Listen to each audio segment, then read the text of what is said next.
until 7. I'll be able to Mm-hmm. get here in time. Move the flowers so I can see. Those are Anybody pretty. happen to have a Band-Aid?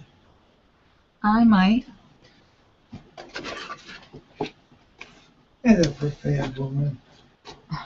Let me see.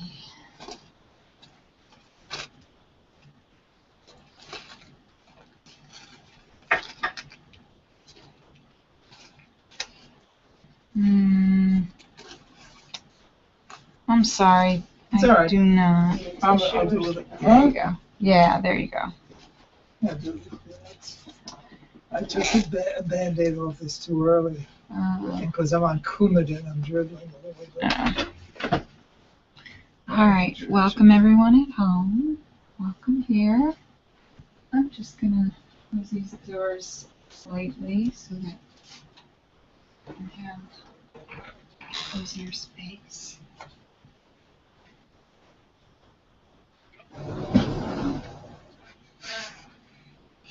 So when we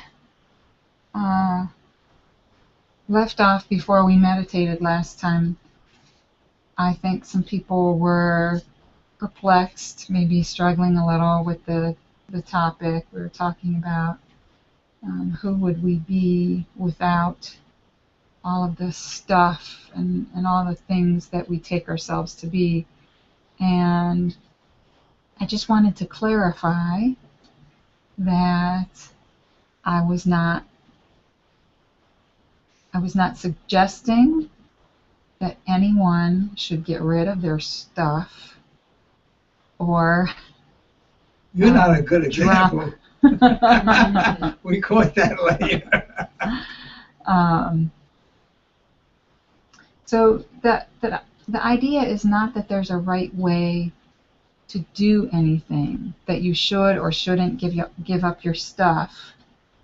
The idea is to contemplate giving up the attachment or the identification with all of that stuff, which is two entirely different things. Because we can actually give up all of our stuff and become identified with the image of a person who doesn't have any stuff. And then our ego takes some kind of pleasure from that, oh, I don't need any stuff. But the identification is still there, so that means the attachment or the reliance on some kind of identity reinforcing concepts is still there. So it doesn't matter what we use.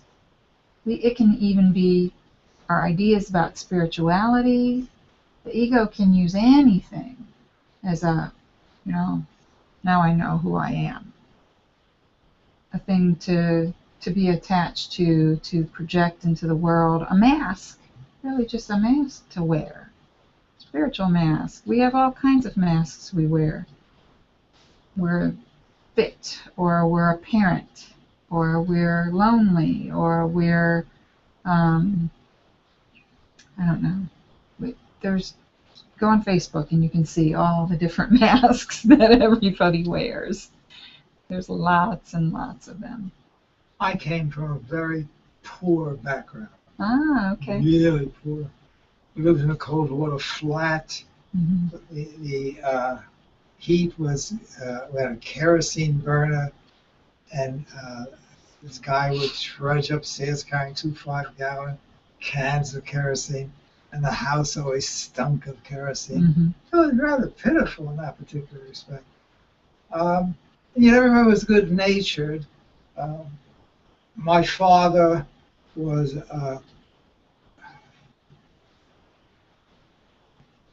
very superficial. We were living in a cold water flat, and he was driving a Cadillac for image, and he had to have that particular image. And so the Cadillac would be a mask that he was wearing. Right. He was trying to project play a certain role in public. Right. Mm-hmm. And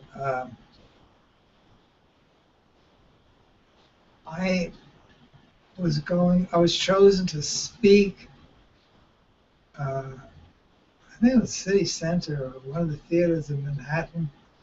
And my father took me out and he said, well, you got to get you dressed. And I didn't realize it, but he dressed me like a gangster with a camel's hair coat. Yeah.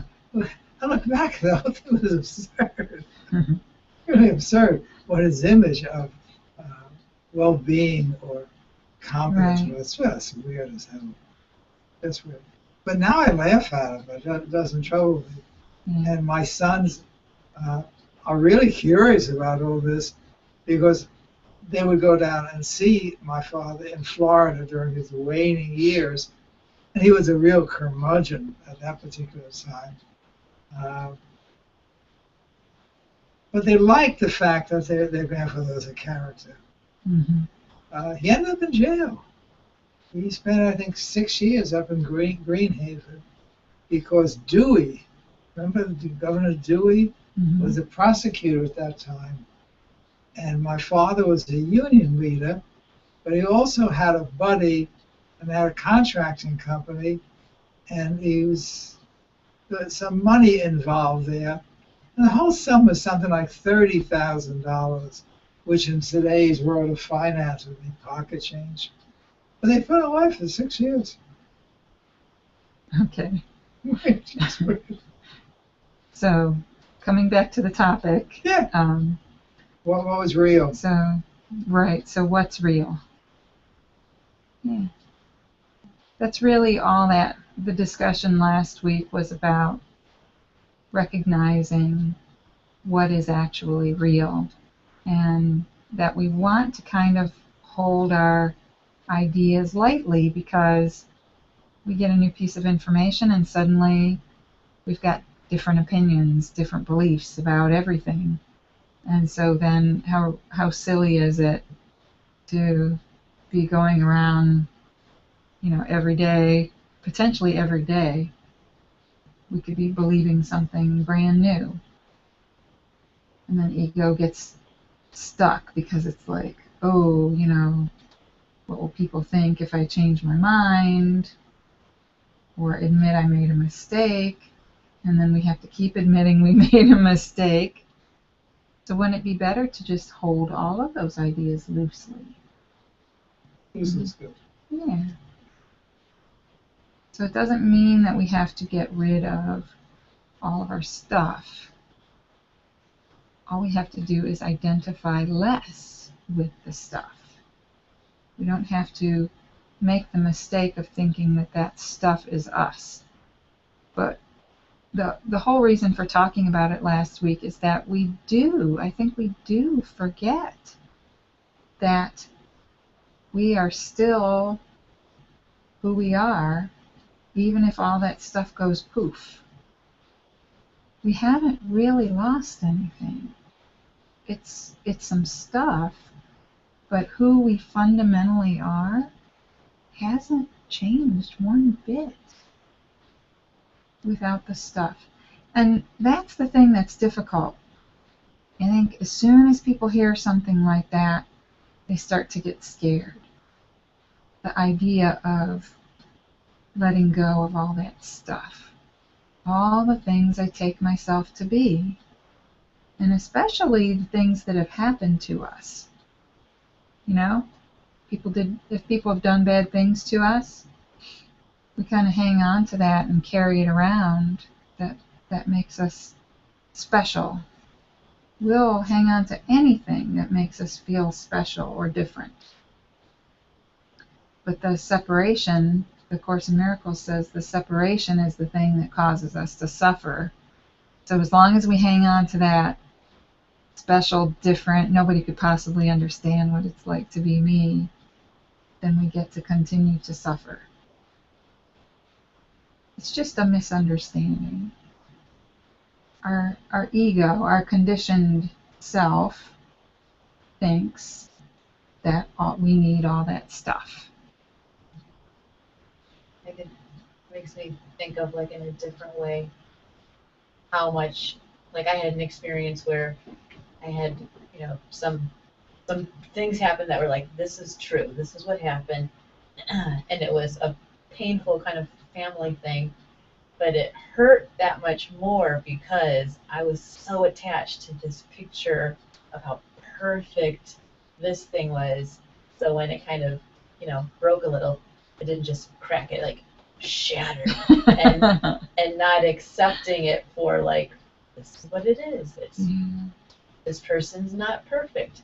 But I think the part that made it so much more painful was because I had this like perfect bubble idea of what the past was like, and holding someone in this light, and then when something happened that was like, this thing was true, doesn't make, it doesn't change my relationship with that person, or really change, it doesn't change me. Right. It might hurt a whole lot, but it's like easier to look at it now than it was like right in the middle of it. Sure. Like, oh yeah, my attachment to like this perfect view that I wanted to keep, wanted to like protect, that is like, no, I don't want it to be tarnished. Yeah, our ideas of perfection, and we don't even realize we hold those ideals. Until they're challenged. Right, right. Yeah.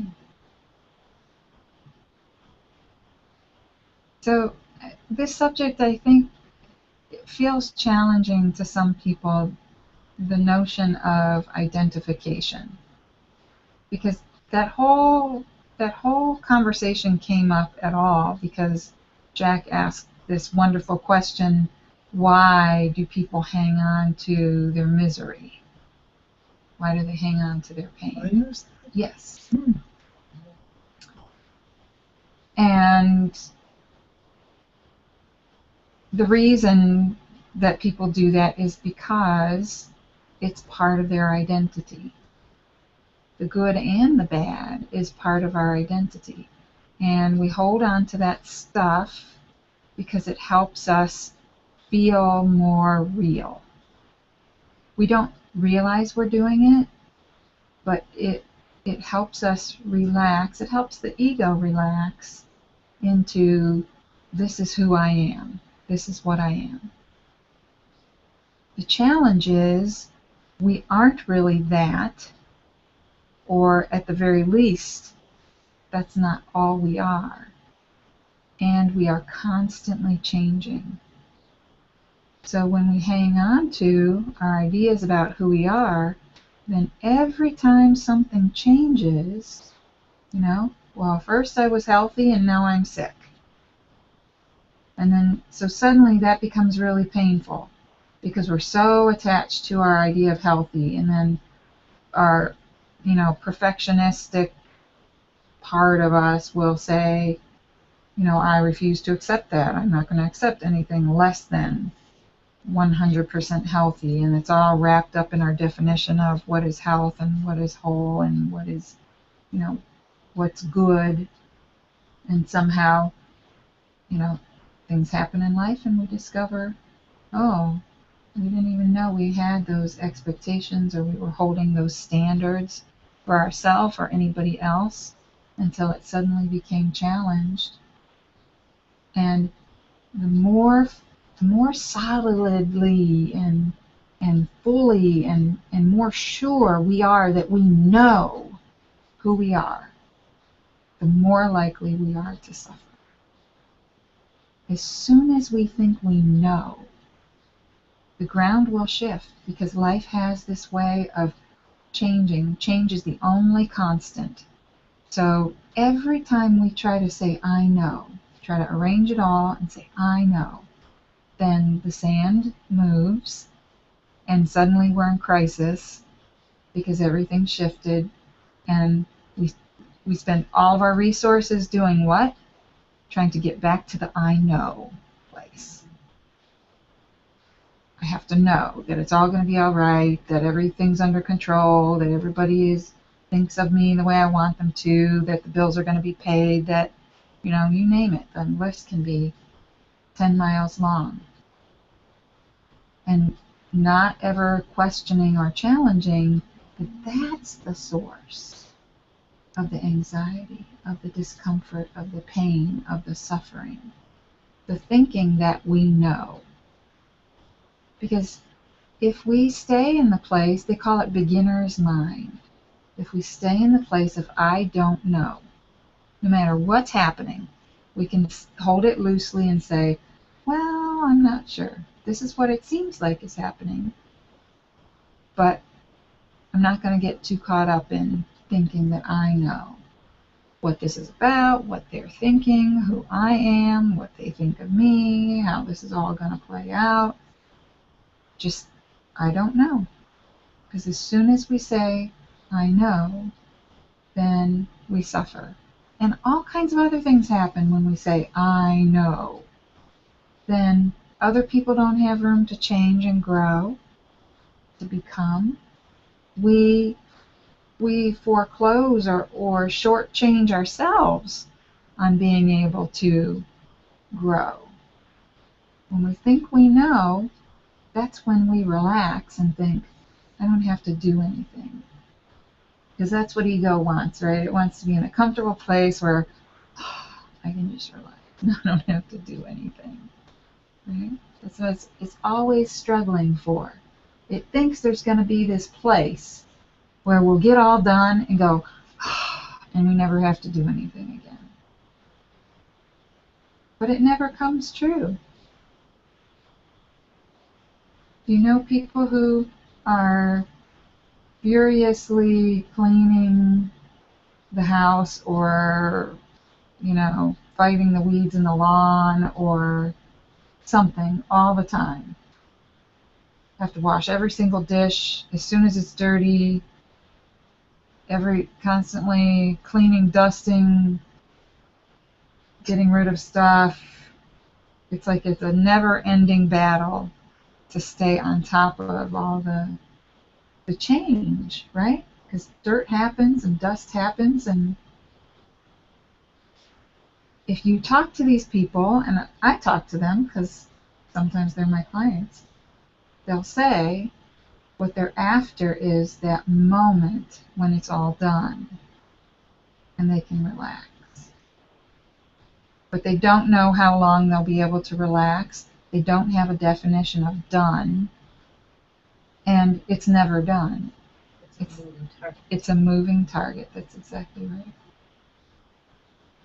So it's not just the housework that's a moving target. We are moving targets. We are all constantly growing, changing, evolving, dynamic beings. So as soon as we say we think we know ourselves, then something changes and we have to start all over again. So this idea, I really encourage people to consider this idea of holding any belief. It doesn't matter what it is. It doesn't matter how firmly you think you know, to hold the belief loosely. Another good example of an area where sometimes we think we know what's healthy, right? I think back in the 60s or 70s, they decided, what's healthy is to stop eating saturated fat and to move toward vegetable oils and margarine. Remember margarine? And now we've done a complete 180 and we're back to, the fats that are healthy are the ones that come from our meats and from fish and olive oil and coconut oil, which we used to think was bad. Now everybody's eating coconut oil and butter and eating, not being so terrified of the fat in their meat, because science has now demonstrated that that's not the actual cause of heart disease. So, and it takes time for everybody's in various places of hearing about, where the science is in terms of our food, but it's constantly shifting.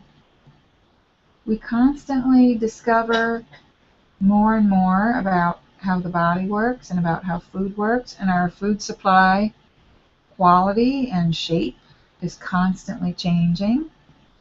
And so it's a moving target. And some people get really upset. Even exercise.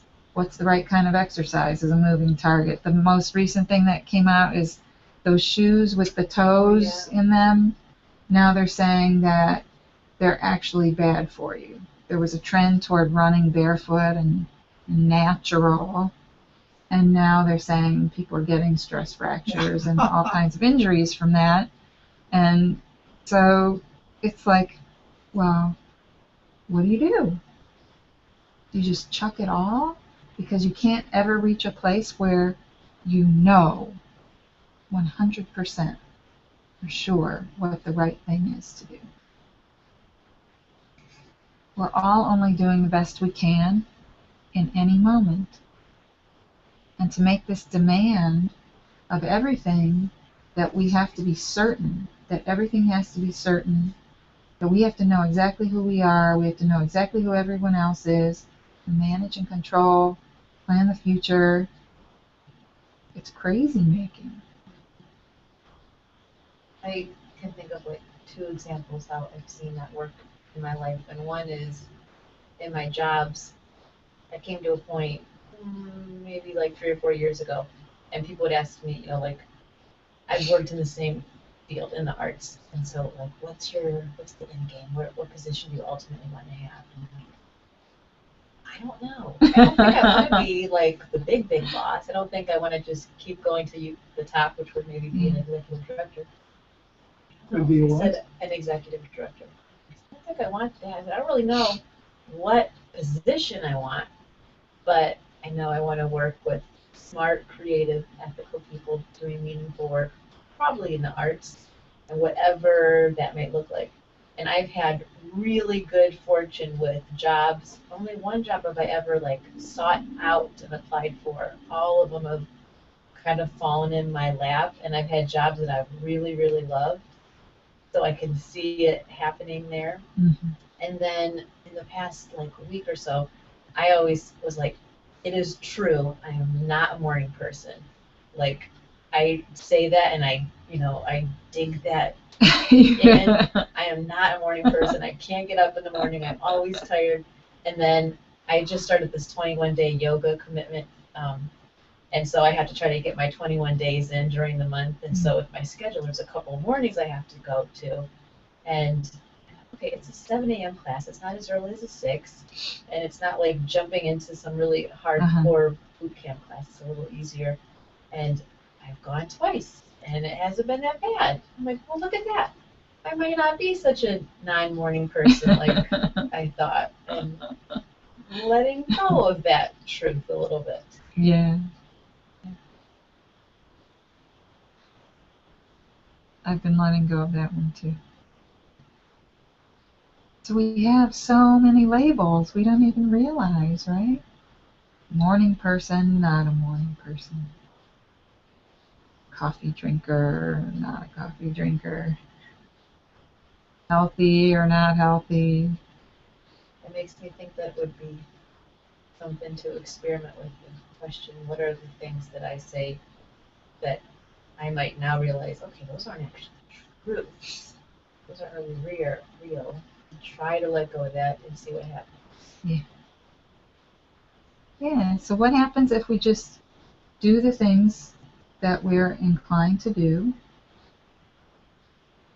and drop the labels? That's a good experiment to try. I can think of some areas that I know this is the way it is, or they are, or I am, or it always happens. Yeah. Until you get new information, and then you won't know. Yeah. Where do you get that information from? Well, you think you know somebody, and then suddenly you find out something about them that shifts what you thought. Something that surprises Yeah. Hmm.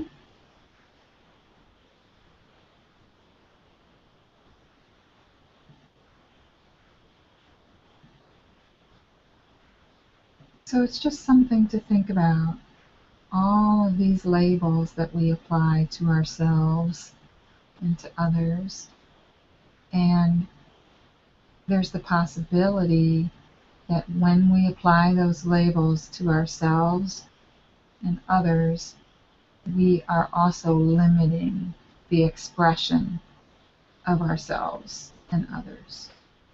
Because if we have a label that we identify strongly with, we may not allow ourselves to consider acting outside of that label or that mask that we're wearing. So what if we just held all of that stuff really loosely and just operated based on what the day requires, right? What life seems to require of us in any given moment, on any given day. So what is that? What do you notice if you consider giving up the labels that you carry around and just responding however you need to that day or in the moment?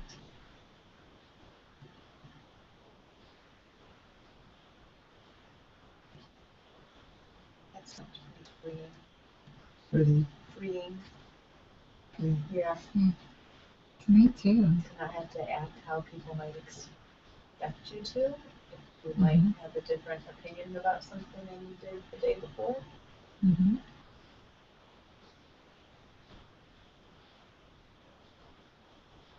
And there's a shift in priority too, right? The shift is from keeping my identity intact to responding to life, right? So responding to whatever life needs. So whatever my work or my relationships require, whatever I or my body require, you know, whatever composes your life, the only requirement is just to respond to whatever's needed in the moment. Then there's no need to defend position, defend ego. You don't have to carry all that heavy crap around anymore. I think before, like, having this language to identify it, I could feel it coming up when you get into like a debate with somebody, Mm-hmm. and then you are hanging on to your side, and then I know I can feel like I would be really stubborn, and even if somebody said something, I'm so like heated about like my Your side of this position. debate that I'm not open to it. Even if in my head I'm like, okay, maybe, but I'm not going to give in and Not let going to them give a think little, that right? they're right and I was wrong and maybe there's another way. Right. And I can feel like that, in that, it just feels yucky. Right. And so what you describe is really important because that in that moment, ego thinks there's something at stake. Yeah. Something really important at stake. So if we are identified with all the stuff that we believe in, our roles and our labels, then when one of those roles or labels bumps up against some kind of pressure, right, some kind of conflict, we react when we're identified with that, when we think they're the same, that thing is me, it's like I'm threatened. Instead of they just threatened my idea of how a boss should be treated, or a sister, or a mother, or a, whatever the role is that butted up against somebody else or somebody else's ideas, we suddenly feel like it's actually us. And that's why it's so important to hold that stuff lightly and loosely and remember who we really are, who and what we really are. Because we can cause all kinds of trouble, right? Defending this crap that is just labels and mistaking it for for our real flesh and blood. Yeah, you see that with politics and Yeah. religious. Politics and religion especially. Yeah. Very few of I don't think any of the participants in the group work for large corporations or structures where they have to wear a mask. Most of the people are either working for themselves or freelancing or writing or in some Well, creative activity. but some people in this who come to this group work for companies, and even if we don't work for a company, there's still an identity to get attached to. So I'm an independent contractor, or I'm freelance, or I'm, you know, there's a thing in the training for being a professional counselor that's called the counselor identity. All the professions have professional identity and get attached to, and ego gets kind of merged with. You know, we don't say I do counseling for a living, right? Or I do managing for a living. We say I am, right? I'm a counselor, manager, teacher, doctor, nurse, boss, whatever that thing is. We say I am. That language reflects the lack of acknowledgement, right? We take on that role. I am. It's like we're saying, even though I'm playing the role of a counselor, I'm saying, I am that. You're going to treat me as that. Because that's what I am. Does that make sense? Yeah. It makes me think how I'm going to introduce myself or what I'm going to say when somebody asks what I do. Because people ask you, what do you do? Not what are you? Right. But we say, I am. Yeah. I think it's a good idea to, at least for a while, not believe in any of our beliefs until we can develop a habit of understanding that all that stuff is to be held lightly. And we can change the way that we talk to help reinforce that shift, the understanding of our true identity. We can, instead of referring to anything that happens to our body as I or me, we can talk to ourselves about our body in third person. We can say to ourselves, oh, the body seems to be hungry, or it needs rest, or whatever it is that the body is doing or feeling or needing, instead of saying I, right? So we're acknowledging the body needs these things. And we can do the same thing with our thoughts. Acknowledge, oh, here's what the thinking is thinking about right now. Or my thoughts are saying this or talking about that. Instead of I am thinking, right? If we look inside, we can't actually find an owner. We can't actually find a thing inside or outside of us even that physically connects our thoughts to us. It's something that we notice. Consciousness notices that thoughts happen. We don't know where they come from. We don't know where they go. We just know that they're there. We know people can't hear them. We know they're happening somehow in here in the space of our head.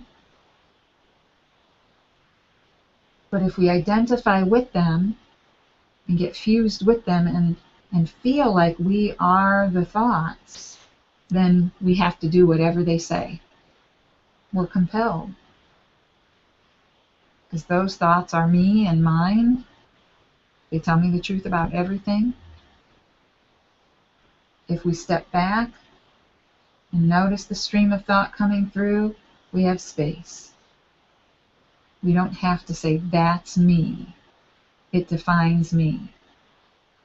If we're identified with thought, then we have to do everything that it says. The source of great misery. So our meditation, and I know that I repeat myself a lot, but our meditation practice is about practicing, noticing the truth that we're discussing here. That we are not actually any of that stuff. We're not what we think. We're not our jobs. We're not any of the things people have called us, labeled us over the course of our lives. We're not anything that we label ourselves. We are pure consciousness. When we sit and we look, we notice there's nothing that we can actually grasp onto or identify as the me. We see looking. We don't find a looker. All we find inside is looking. That looking is what you are.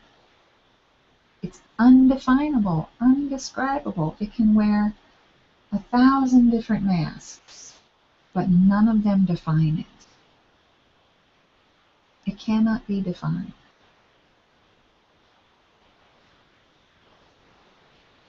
And the more comfortable you get with knowing yourself as that, instead of the labels and the roles and the masks, the easier life becomes, the less you suffer.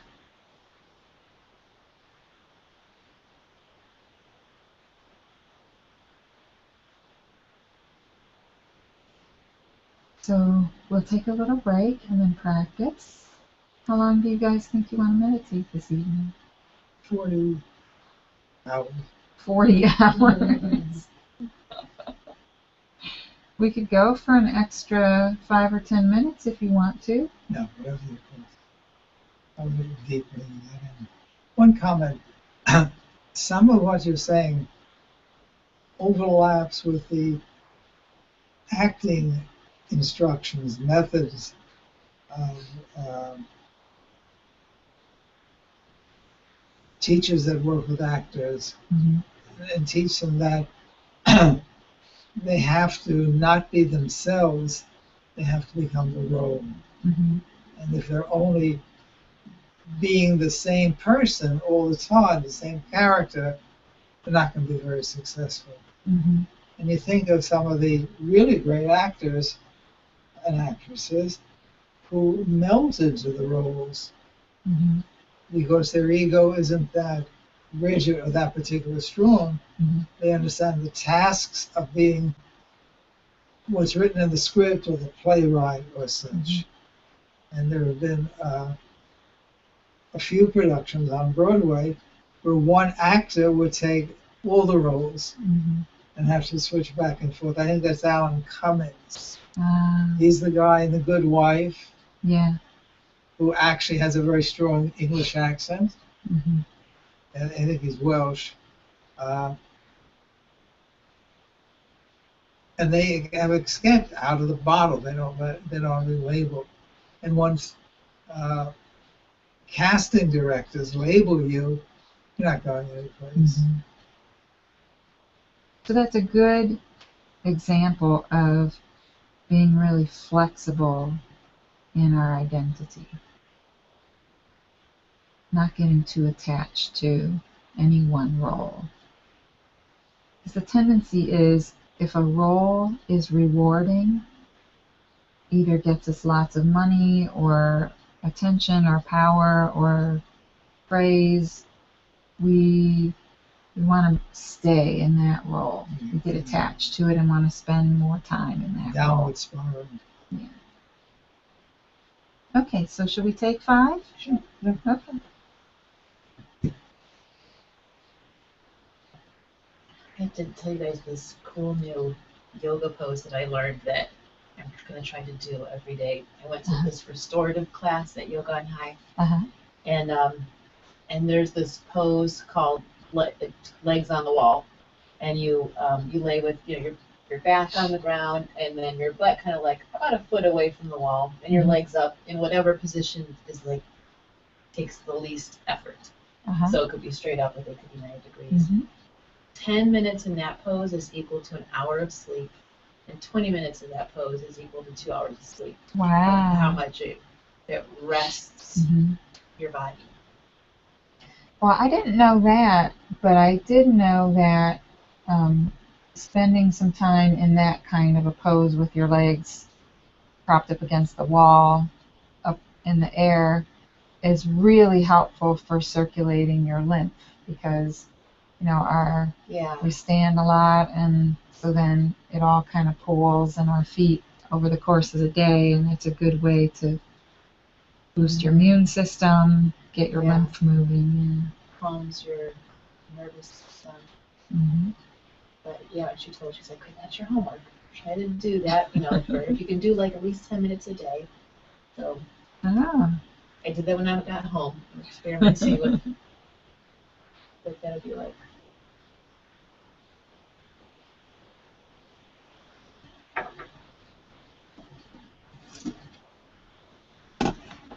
Well, George, is it George? Jerry. Jerry's maybe changing. Maybe. Mm-hmm. First time he came here, he was ranting, anti-Semitic, wild statements. Mm-hmm. Now he's bringing us flowers and his sword. Were these from him too? No, I bought those today. But he brought flowers twice from his garden. Beautiful flowers. Yeah. I love fresh flowers. Yeah. That's one of my favorite self-care things. It's becoming one of mine. I read that plants and flowers raise the vibration in the space. And so I'm like, hey, I'm all for that. Yeah. Yeah. And then like a homegrown tomato.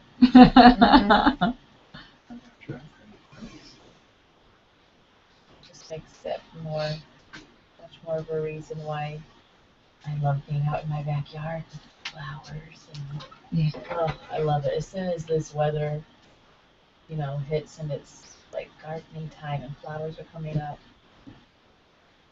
Oh, it's so nice. I'm taking next week off so that I can plant and do some of that, just being outside barefoot and that feels so good too. Yeah. The first time you can go outside barefoot, and the first time, because I go up tomorrow and I'm like, the first time to be barefoot on the sand in the water. It's magical. Went to Franklin Park Conservatory yesterday for the afternoon to walk around, and it was nice. With the butterflies out. Oh yeah. Oh, maybe I'll do that on my week off. Yeah. Mm-hmm. They have such a beautiful outdoor space now with their community gardens that they installed outside. I haven't been there since that happened. I hear it's quite a big difference. Yeah. It's nice. Yeah.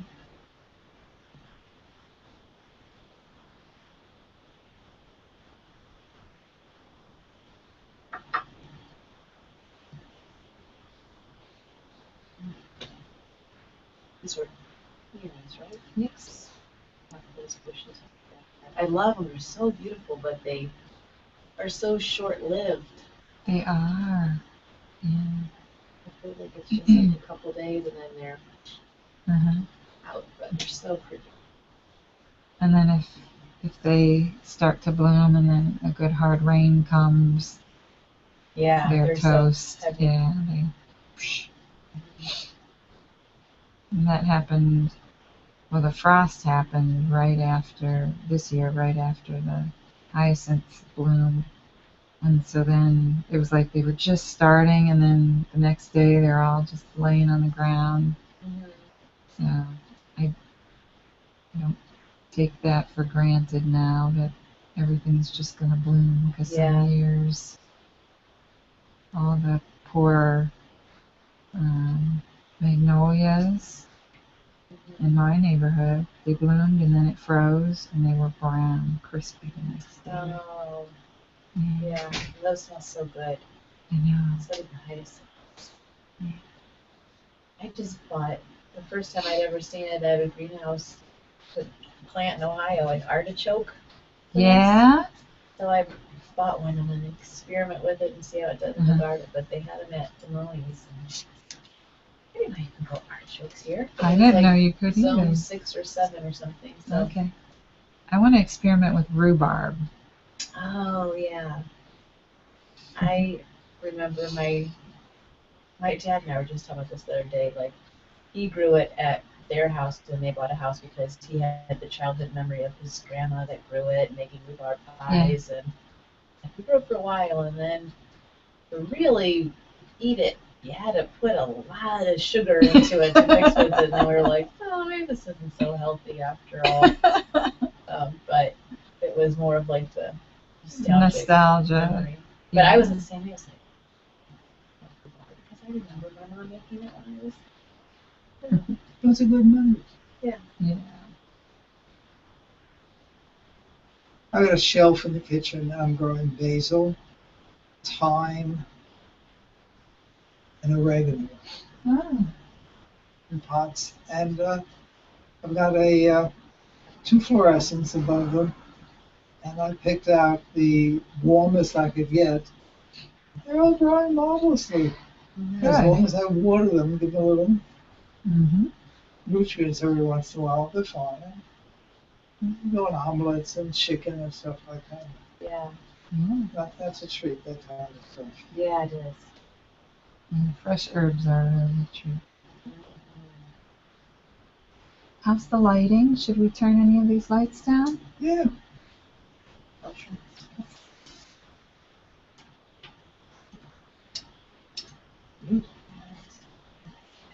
Okay. We've got all this light outside now. I love when it's getting lighter, later. Yes. My favorite time of the day in the summer, other than like super early in the morning before work and before it's loud and hot, but like that 7:30 time when it starts cooling down and the lighting's really beautiful and it's not so hot and blazing right in your eyes as you're driving home from work.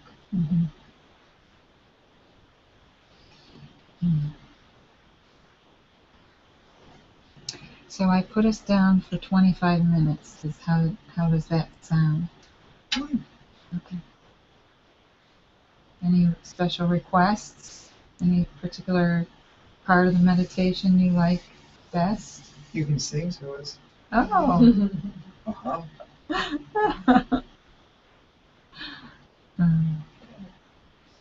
Okay.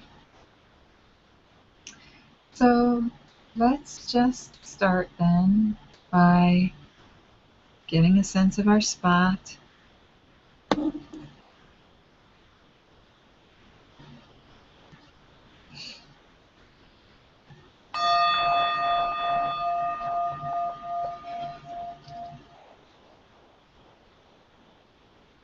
And allowing yourself to drop in and really be present.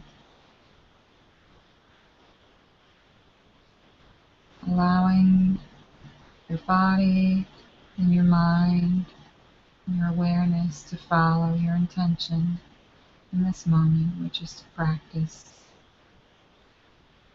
Be present. Practice fully experiencing the now.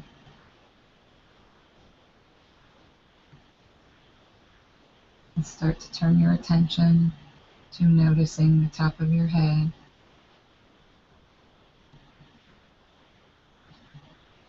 And you're just noticing as we scan down the body, noticing what it's like today, right now.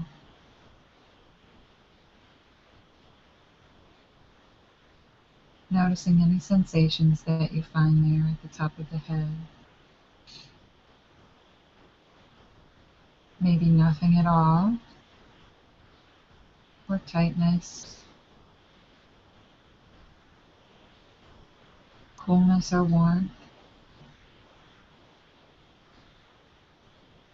tingling, or anything else that you find.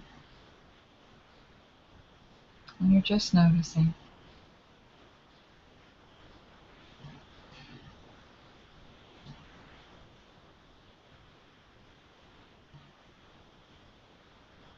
And then allow your attention to gently drift down and notice the front of your face. Noticing the areas around the eyes and the mouth sometimes hold tension.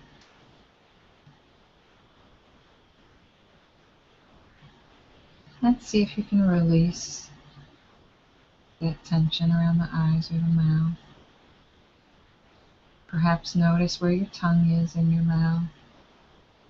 Can you let it down? Or notice whether your jaw is clenched. And see if you can unclench. Just part your teeth slightly.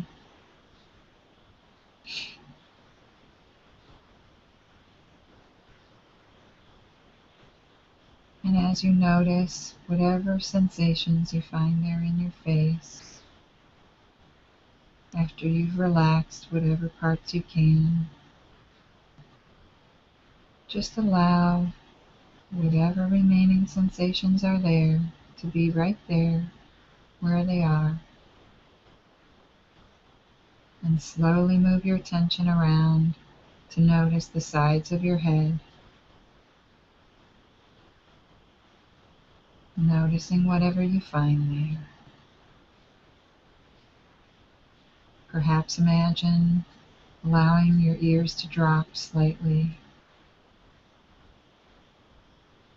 as a way of releasing the tension in the sides of the head and the temples.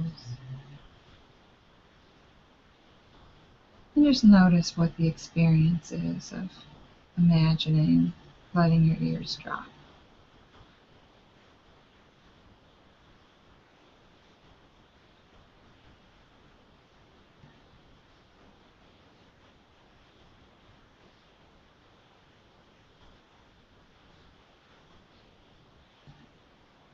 And then just allow any remaining sensations there in the sides of your head to be there as you move around to the back of your head.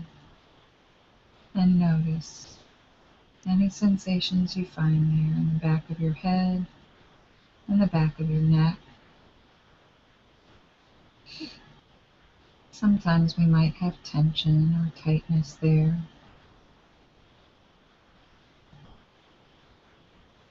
And it's not easy to voluntarily relax it. So if you do find tension or tightness there, you might ask if those areas are willing to relax. And then open yourself to receive any relaxation that might occur as a result of that request.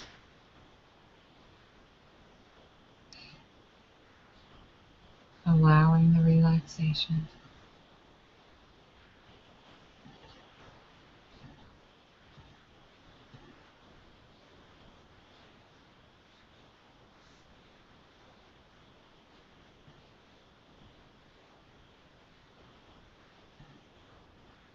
And then just allow any remaining sensations there in the back of the head and the neck to be there as your attention moves down and notices your shoulders. Scanning down your shoulders from your neck out to your arms. And scanning down your arms to your elbows. Noticing what your arms feel like all along the way as you scan, continuing on down. Down your forearms to your wrists and your hands, all the way to your fingertips. Noticing what you find there in the shoulders, arms, and hands. See if you can let your shoulders relax any further. And just notice what you find there in your arms, your hands. You might find tingling or coolness or achiness or restlessness or nothing at all. It might be totally neutral. And you're just noticing, not trying to change it in any way. Just noticing what you find there in your arms tonight.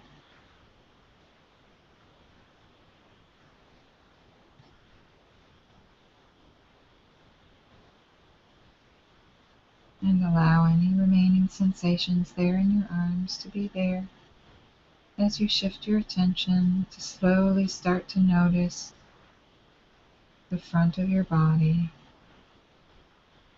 starting at the throat and slowly scanning down and noticing your chest, moving down past your solar plexus, noticing your belly, and just noticing what that part of your body is like this evening.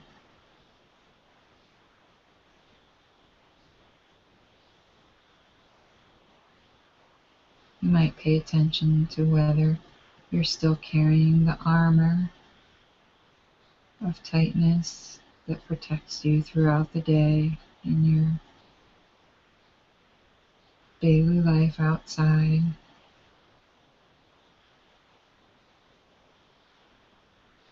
And see if you could just allow your throat to loosen.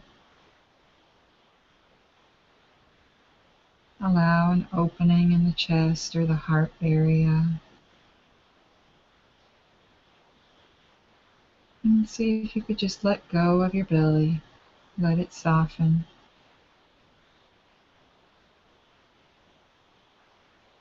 Just for this time,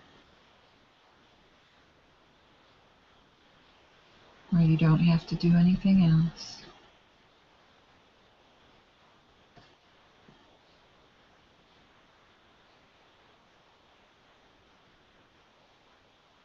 Just noticing the sensation of allowing your trunk to relax,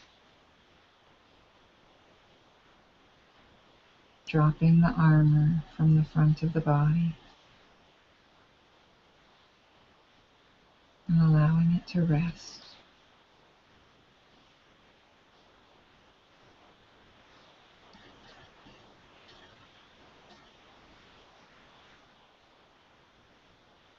And then just allow any remaining sensations there in the throat or the chest or the belly to be there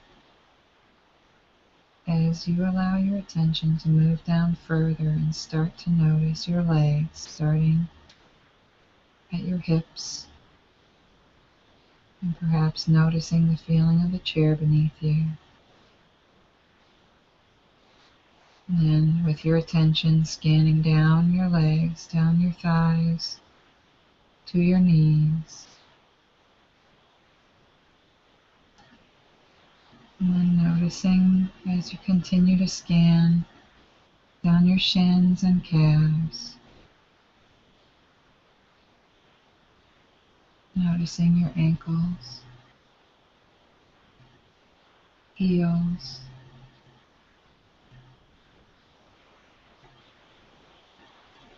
all the way down your foot to your toes.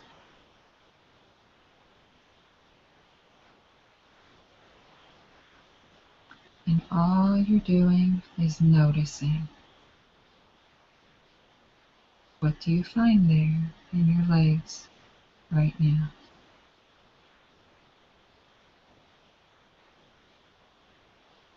perhaps tingling or tiredness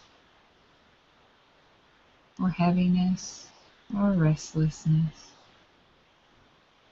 fullness or warmth.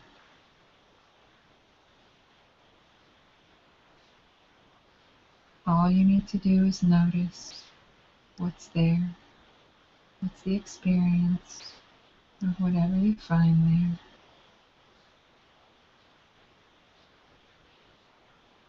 Without labeling it or assuming it's going to stay that way.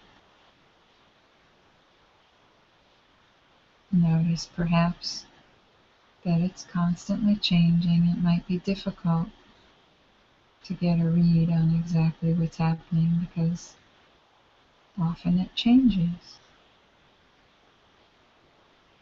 So all you need to do is notice.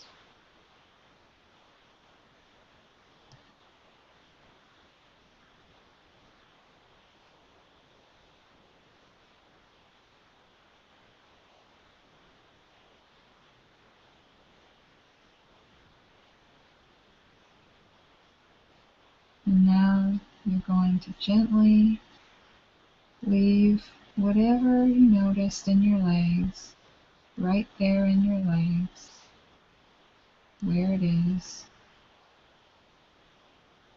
and shift your attention to notice your breath.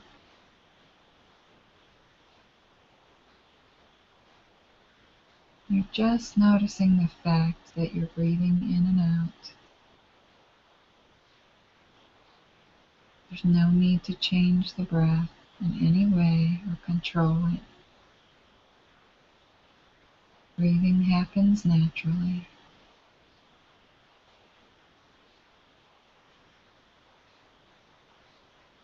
Sometimes even just the fact of noticing the breath causes it to relax and to deepen.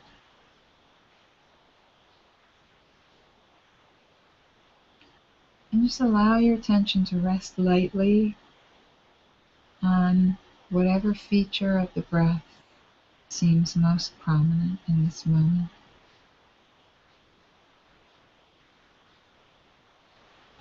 Either the sensation of the air coming in at the nose, the coolness of it, or the warm air exiting, or the rising and falling of the chest or belly.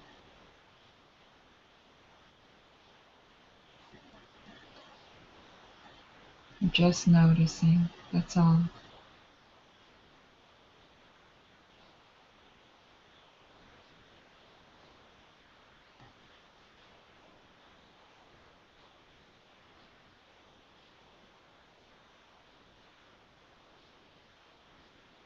And as you notice your breath, you can start to allow other things in the present moment to drift into your awareness, allowing your awareness to expand to include anything at all that you notice in the present moment. Perhaps the sound of the clock, or the feeling of your clothes on your body, or your shoes touching the floor, the feeling of the shoes on your feet.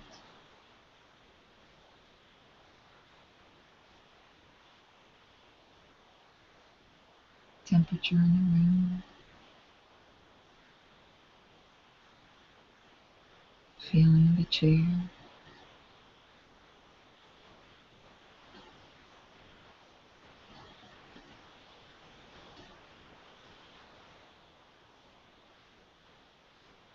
Sound of my voice.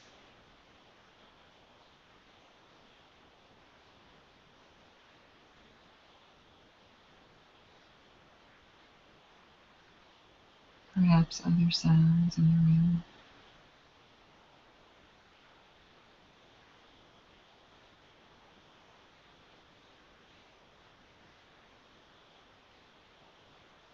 And there could be other things to notice in this moment, like thought trying to come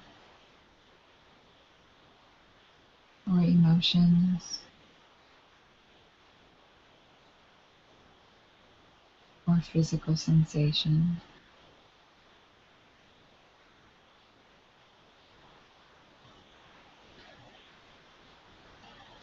And you don't have to do anything but notice.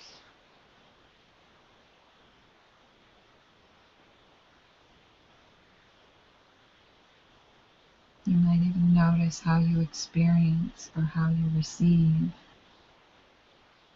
all of these sensations that are happening in the moment. You might notice resistance or irritation or lack of it. You might notice interest or boredom or low energy or high energy.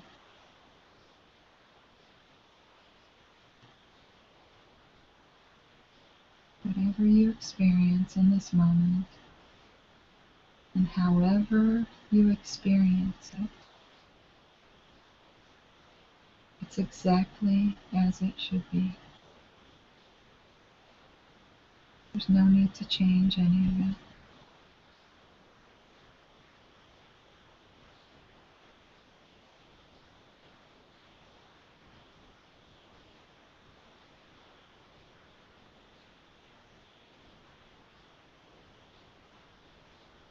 And you can help yourself stay in this place of just noticing by asking the question, what happens if I allow everything to be as it is?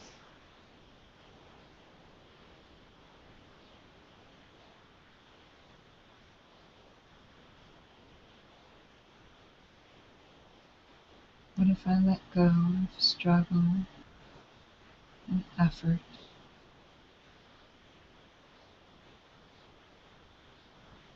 What if I even let go of the one who's trying to meditate well right now, or who's trying to have a certain experience?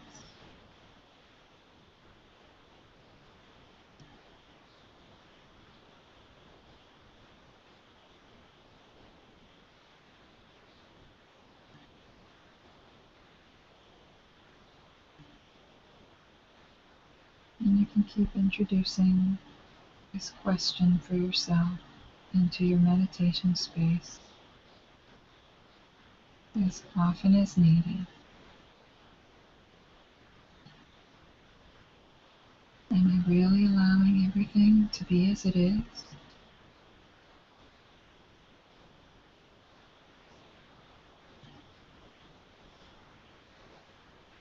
Am I truly and deeply allowing everything to be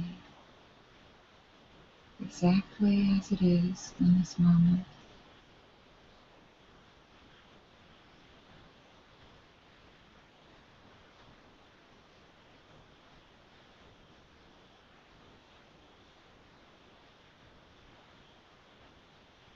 And there's nothing that you need to do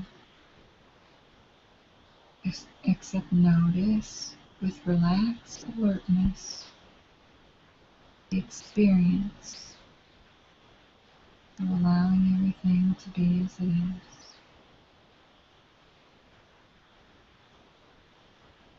Just noticing, what's the experience of that? What is that like? What really happens when I give up effort and struggle, when I truly and deeply allow everything to be as it is, when I truly and deeply surrender in this moment? What's the experience of that?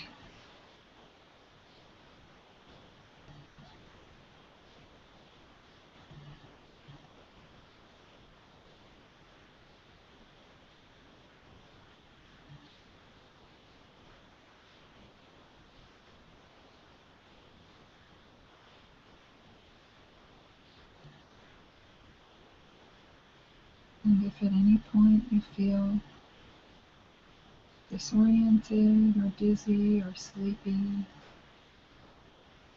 you can always open your eyes to ground yourself if you need to,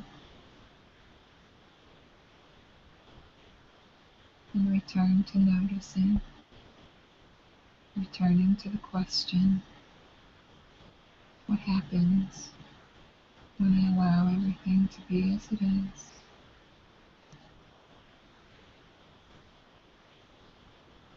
Continuing to notice what the experience of allowing is like.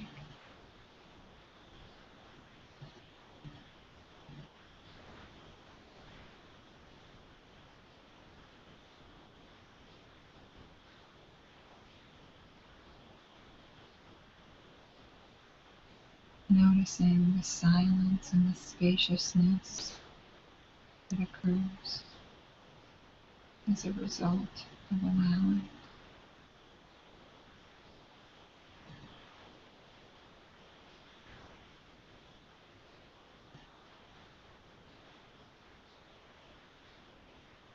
And just take another minute or two to savor that space, that quiet,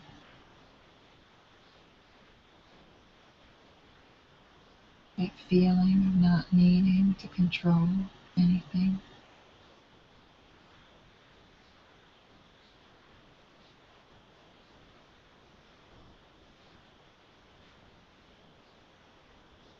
Savoring the relaxation of not being in conflict with anything, not being in opposition to anything in this moment.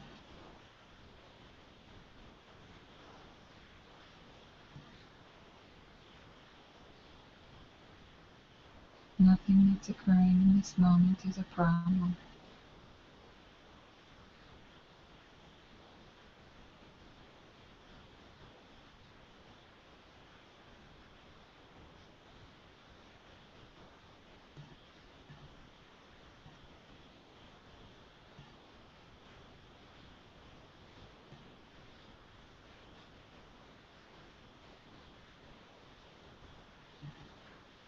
Just continuing to notice.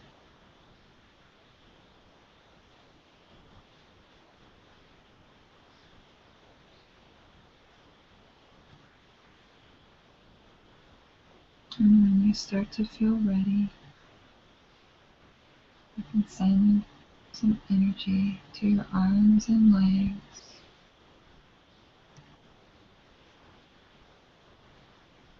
and movement to your fingers and toes.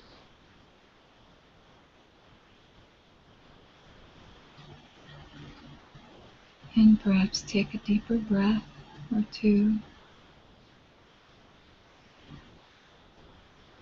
taking as much time as you need.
Namaste.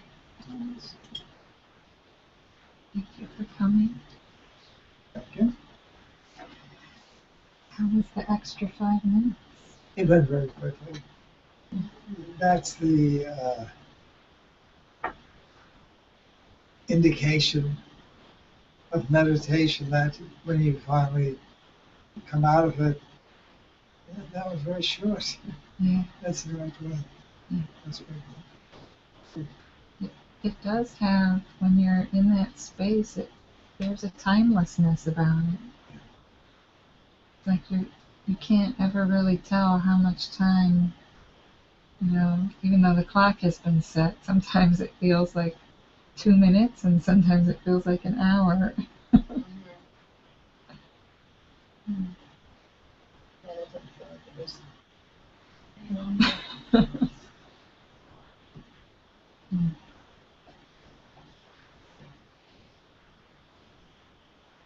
So next week we are going to not meet because I'm going to take a week off. And where are you going? I'm going nowhere. Okay. I'm going to play in the yard, All right. plant my garden, have a break from work and You can still put meditation and bulbs in. It's everything. not that late. Really? You can still put daffodils in. Yeah, the frost kind of took care of my daffodils. They'll come back. Do those have a smell? Yeah, yes, yes. I want to figure out those tulips that Jerry brought last time. They really looked like peonies. And I didn't notice until everybody left that they had a wonderful fragrance. Tulips don't usually have a smell. Yeah. They must have crossed them with something. You sure wasn't the incense? I'm sure. Okay. It was flower I smell. think, yeah, you were saying that they were a hybrid of Something. something. That's over at Good night.